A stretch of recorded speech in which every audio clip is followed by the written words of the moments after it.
les cieux que son orbe d'or, le soleil montre à Dieu. Sous ses rayons on voit éclore tout un monde mystérieux. La nature s'éveille et chante, et s'emplit de tendres soupirs. Partout la feuille frémissante s'ouvre aux caresses des zéphyrs. La rose se penche, vermeille, tout près du lit embaumé. Et, sur le trèfle blanc, l'abeille vient puiser son miel parfumé. Près de la source qui murmure, sur son lit de cailloux brunis, on entend dans chaque ramure le doux gazouillement des nids. C'est le printemps, c'est la jeunesse, c'est le réveil de l'univers, c'est la mystérieuse ivresse qui frémit sous les arbres verts. Et, puisqu'ici bas tout s'enivre, les oiseaux, les feuilles, les fleurs, enfin, vous qui vous sentez vivre, à l'allégresse ouvrez vos cœurs.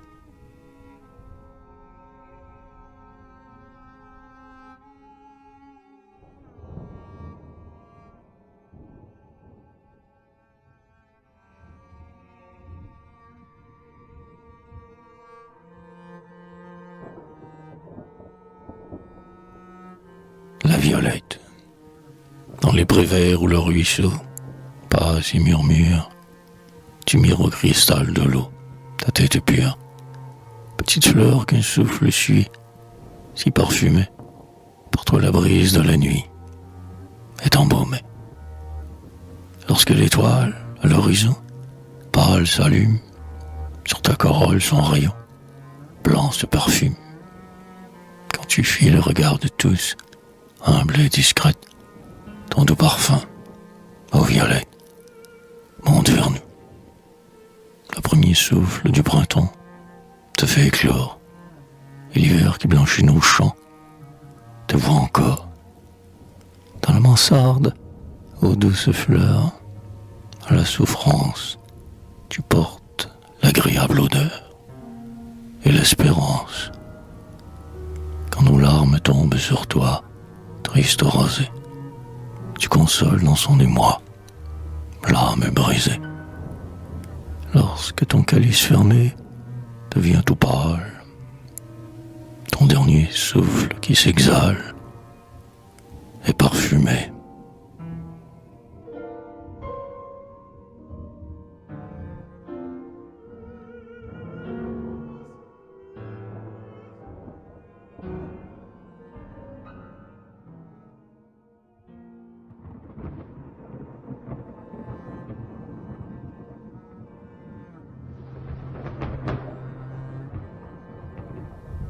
Une jeune fille, en mai, lorsque la brise douce émaille les prés verts et berce dans leur lit de mousse les bleuets entrouverts.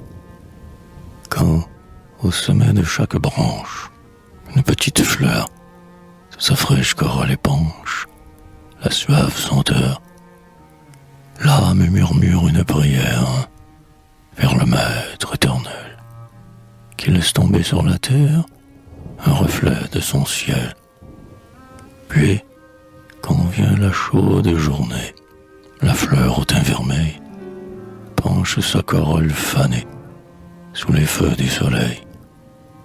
Enfin, lorsqu'elle tombe et passe, nous bénissons encore le Seigneur qui fait, à sa place, mûrir le beau fruit d'or. Enfin, qui de la fleur nouvelle reflète la fraîcheur, bénis Dieu, puisqu'il te fit belle. Mais, au fond de ton cœur, garde, mieux que la fleur brillante, ce précieux trésor. La bonté qui te fait charmante, c'est là le vrai fruit d'or.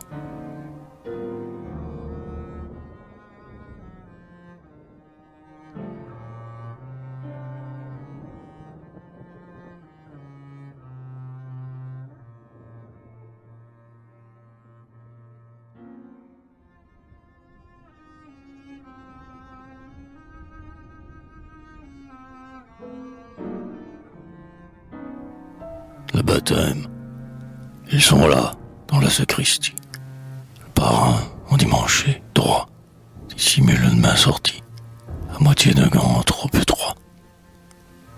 La marraine, plus loin, assise, berce l'enfant sur ses genoux. Mais, songeant qu'on est à l'église, regarde d'un air grave et doux. La longue robe de baptême le couvre de ses plis flottants. C'est, dans la famille, la même, qui sert à tous depuis longtemps. Un peu plus loin se tient le père, immobile, silencieux. Il pense, rêveur, au mystère qui va s'accomplir sous ses yeux. Mais là-bas, on voit apparaître, saint de l'étole, en surplis blanc, suivi du sacristain, le prêtre qui s'avance, calme, à pas lents. On s'approche. L'enfant s'agite. Et quand au front du nouveau-né coule lentement l'eau bénite, il entr'ouvre un œil étonné. Enfin la dernière prière monte au ciel. Le prêtre s'étue. Toi qui viens sourire à la terre, petit enfant, que seras-tu? Seras-tu laboureur, poète, soldat ou lévite à l'autel?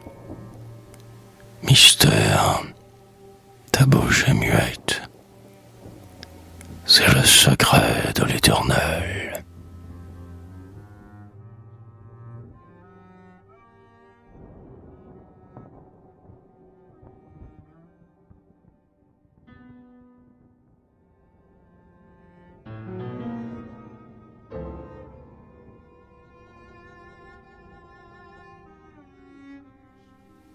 Les enfants, lorsque leur fraîche insouciance accourt s'ébattre sous mes yeux, il me revient de mon enfance comme un parfum délicieux.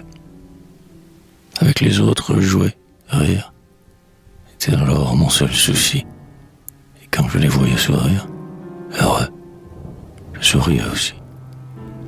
Jamais le bruit ni la poussière ne troublait mon œil rayonnant.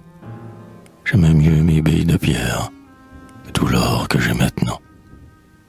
La mer, les plages lointaines ne provoquaient point mes soupirs. De jouer mes mains étaient pleines. Là se bornaient tous mes désirs.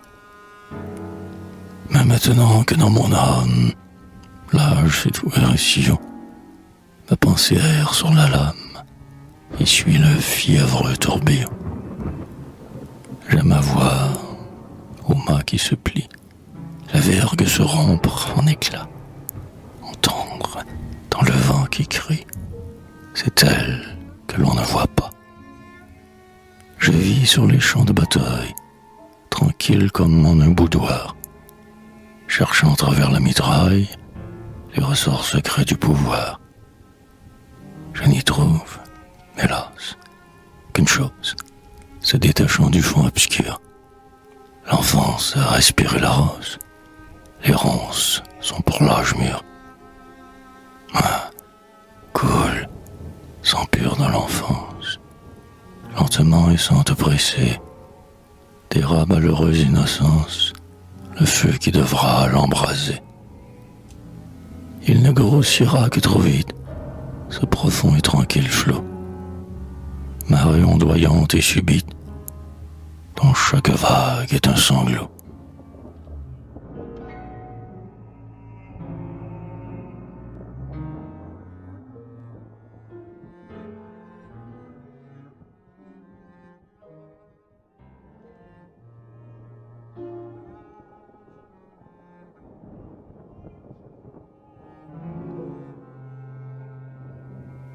Bébé dort. Il est midi. La chambre est sombre. À la fenêtre, on a cloué, pour donner du frais et de l'ombre, un grand châle à carreaux, troué. Dans un coin, à paupières closes, sur son oreiller de duvet, le bébé doucement repose, et le chien dort à son chevet. Alentour, tout se fait tranquille. On n'entend que le vieux coucou, balançant sa tige mobile, accroché là-bas à son clou. À travers les trous du vieux châle, que que son poids fait partout plisser. Un rayon de lumière pâle, de temps en temps, vient se glisser. Dans l'autre chambre, le potage se met sur la table, fumant. Le père entre de l'ouvrage, joyeux, mystérieusement. La mère, le doigt sur la bouche, par la porte ouverte à demi, lui montre, dans un coin, la couche où bébé repose endormi. Un bras replié sur la tête, colle au front ses cheveux mouillés. De la couverture indiscrète, on voit sortir deux petits pieds. Elle se regarde en silence, tout ému, la main dans la main. Pendant qu'à part soi, chacun pense, il aura ses 6 mois demain.